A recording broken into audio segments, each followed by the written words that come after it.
Hey, what's up everybody? It's Coach Adam here from GetSports-Active.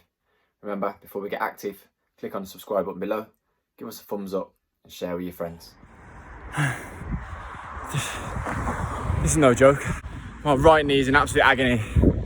I finished with a hill. Why did I finish with a hill? Alright, so I'm broken. I've got to walk. I've got a light head. I'm starving. I've had no sleep. My knee.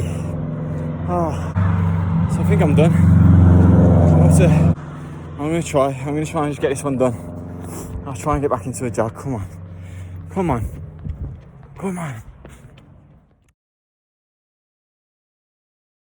So for those of you that have been watching the channel or are familiar with the channel, you'll also be familiar with our philosophy, our head, heart, hands approach.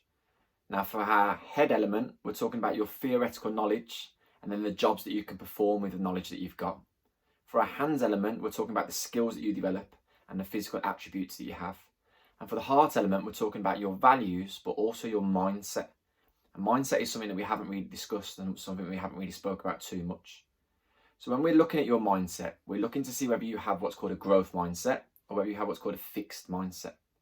Now, a fixed mindset doesn't really help you to grow. A fixed mindset is where you believe that this is what you've got, this is all you'll ever have, and this is what you're always going to be able to do. But a growth mindset suggests that this is what you've got, but if I nurture it and I develop it and I practice with something, I can help myself to improve, I can help myself to get better. Now the problem you've got is you've got things that are blocking your mindset, you've got things that are blocking what helps you to improve. So I took on a challenge yesterday, and I took on a challenge for myself, and I took on a challenge to see whether I could achieve something. And as I went through that challenge, I had to deal with a lot of the blockers, a lot of the things that were trying to stop me achieving.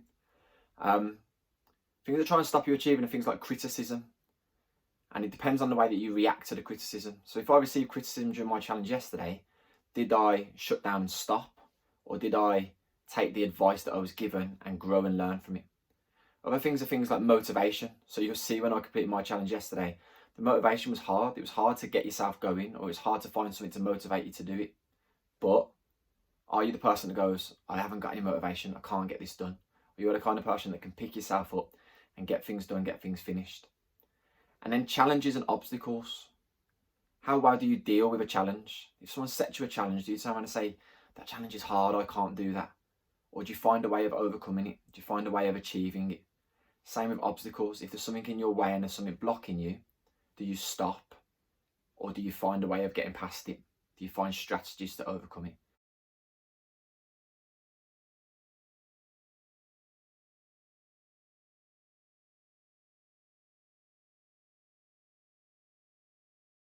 So I'd like you to check out my challenge. My challenge was done for two reasons. First reason, I did it for myself. COVID-19 has been a tough time for everybody, but I needed something to break the mold of COVID-19. The news of schools going back soon, I wanted to be ready. I want to be ready to go back to school.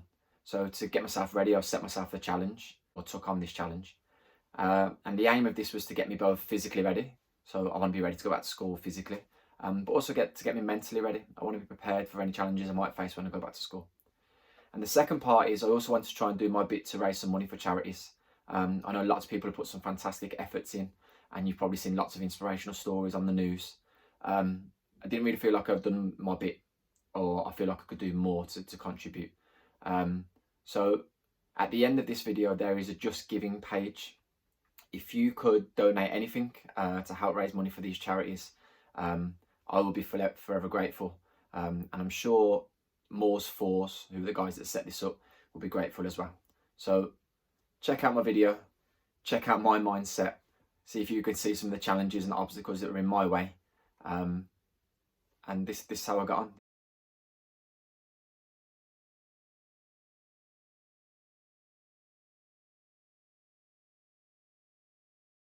Okay, so this evening, myself and Colin are going to give the 24 mile in 24 hour challenge a go. The whole idea of the challenge is that you run 4 miles every 4 hours. So we're going to be waking up at 12 AM. We're going to run 4 miles. We're going to wake up again at 4 and again at 8 and run 4 miles each time. We're going to do the same again tomorrow afternoon at 12, 4 and 8. And hopefully by the time 24 hours has elapsed, we've completed 24 miles running in 4 mile intervals. It's in line with the Solly or Moors Fours initiative, and they're trying to raise some money for NHS charities. So there will be a Just Giving page attached to the end of our video blog. Myself and Colin have done no training for this. Can't guarantee we'll get to the end, or can't guarantee how far we'll get through it. But check out our video blog, check out our effort, check out our attempt. And if you feel like you can donate something, then please do so. All money will go to charity and to those NHS workers that have been doing such a great job during COVID-19. Check out the video blog. Wish us luck. We'll see how we get on.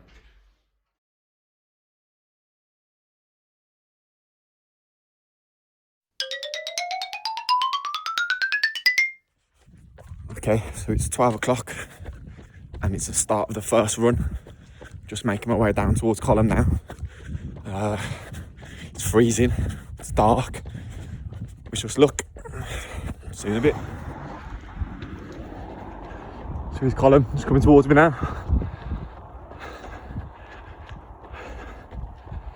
Alright, you ready, son? Hello, mate. Let's go for it. So 2.5 miles into the first one. Feeling good at the moment. Not showing you my lockdown haircut. Alright, keep going. Nearly got the first one over with.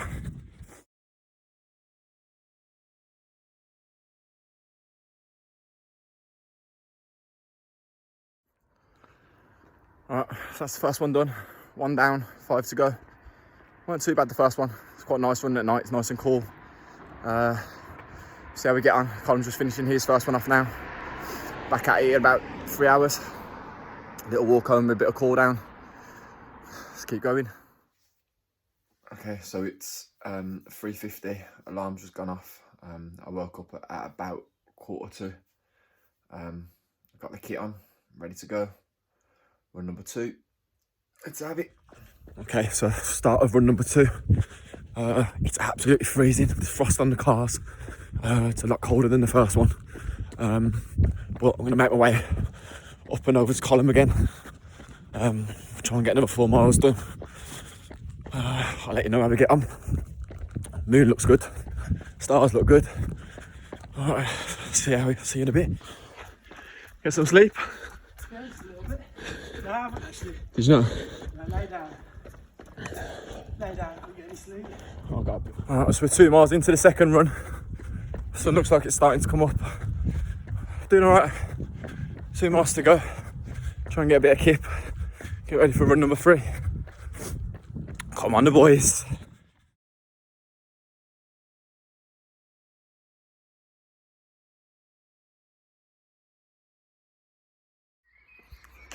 Okay, so that's run number 2 done. Feeling okay. I woke up, I got about an hour's sleep, I woke up. Left hip was a bit stiff, I think I've slept on it funny. So the first mile was a bit grueling. But got better as it went through. Just having a little slow wander back now just to try and loosen off before we go for number 3. I'll try and get a couple more hours sleeping, try and rest the legs a little bit, and we'll crack on. That route was better, finished a little bit closer to home, so the cool down's a bit less. And watching the sun come up isn't a bad way to spend your morning. Okay, so it's 7:30 and the next run will be starting in about 30 minutes. I've had no sleep in that last little gap between the second run and this run. Can't get to sleep. By the time the adrenaline stops pumping, the blood stops pumping around your body, you're conscious that the next run's going to start. So the lack of sleep is the biggest killer for me at the moment. I've got a few little aches and pains. Belly's got a little ache and right knee's got a little ache. But I think once I start running now, ease off. But no, the lack of sleep. I need to get some Z's in between the next one, 100%. Okay, so it's 8 o'clock. Starting the third run. I'm going to be honest, I ain't feeling great. I'm hoping like the second run I get into it and it all just eases off a little bit, but quite a tight chest, a bit of a dodgy pain in my gut. Legs are doing all right. I thought my calves would be hurting a little bit more by now, but they're holding up. So I'm hoping just a couple of deep breaths, start a bit slower, get this heart pumping again, and we'll crack on. Nearly halfway there, so take the positives. I'll let you know how we get on, see you in a bit. Okay, so we're halfway through the third run, another half to go. think we're both feeling it a little bit more this time. Sun's come out, still cool breeze, but yeah, we're both feeling it. How you getting on, Carl? Sore groins. Yeah. Never thought I had a groin. It's only going to get tougher, I think. Keep working at it. Whew, nearly there.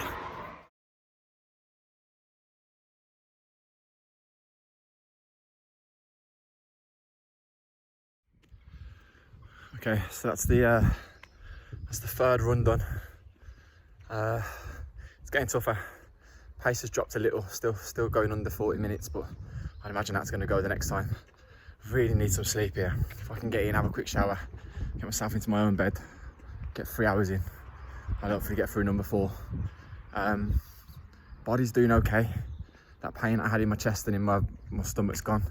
Left hip's a bit, I can feel a bit of it. Right knee starting to feel a little bit, but you'd expect that, I suppose. Onwards and upwards, just keep running, innit? All right, see you in a bit.